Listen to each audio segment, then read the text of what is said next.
Welcome to దండోర media. నేను మీ జయన్న మాదిగా. దేశంలో ఉన్నటువంటి యువత తలుచుకుంటే ఏమైనా సాధించగలరు అనే విషయాన్ని ఈరోజు ఢిల్లీ నడివీధుల్లో నిరూపిస్తుంది యువత. వాళ్ళు నీట్ పేపర్ లీకేజీకి సంబంధించి ఎడ్యుకేషన్ మినిస్టర్ గా ఉన్న ధర్మేంద్ర ప్రధాన్ గారిని రాజీనామా చేయమని సిజేపీ కాక్రోచ్ జనతా పార్టీ ఆధ్వర్యంలో వాళ్ళు ప్రొటెస్ట్ చేస్తున్నారు. దీనికి మద్దతుగా సోనం వాంగ్చుక్ గారు నిరాహార దీక్ష చేయడం, అదేవిధంగా సిజేపీ అధినేత అయినటువంటి అభిజిత్ దిప్కే గారు కూడా నిరాహార దీక్ష చేయడం మనం గమనిస్తున్నాం.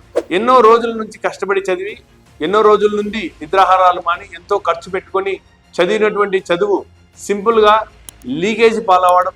మొదట ఎగ్జామ్ రాసినప్పుడు వాళ్ళకి 720 మార్కులకు గాను 650, 670 మార్కులు రావడం.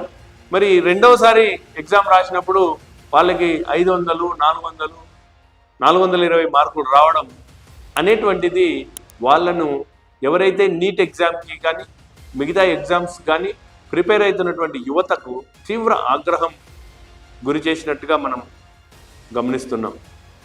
కాబట్టి ఈ సమస్యని ఎక్కువ రోజులు కొనసాగించకుండా ఇంతకుముందు బీజేపీ ప్రభుత్వము హర్యానా, పంజాబ్ రాష్ట్రాల రైతులకు ఉద్యమానికి తలొంచి వ్యవసాయ చట్టాలను వెనక్కి తీసుకున్నటువంటి సందర్భం మనం గమనించాం. కాబట్టి ఈ సమస్యకి తొందరగా ఫుల్ స్టాప్ పెట్టాలంటే ఇమీడియట్గా ధర్మేంద్ర ప్రధాన్ గారిని రాజీనామా చేసి ఆయనకు మిగతా శాఖలు ఏదైనా కేటాయించడం, ఆయనకు ప్రాధాన్యమైనటువంటి కేటాయించడం అనేటువంటిది వాళ్ళ ఇష్టం. కాబట్టి ఈ సమస్యను త్వరగా క్లోజ్ చేయగలిగితే బీజేపీ ప్రభుత్వానికి మంచి జరిగేటువంటి అవకాశం ఉంటుందని చెప్పేసి దండోర మీడియా తెలియజేస్తుంది. Thank you.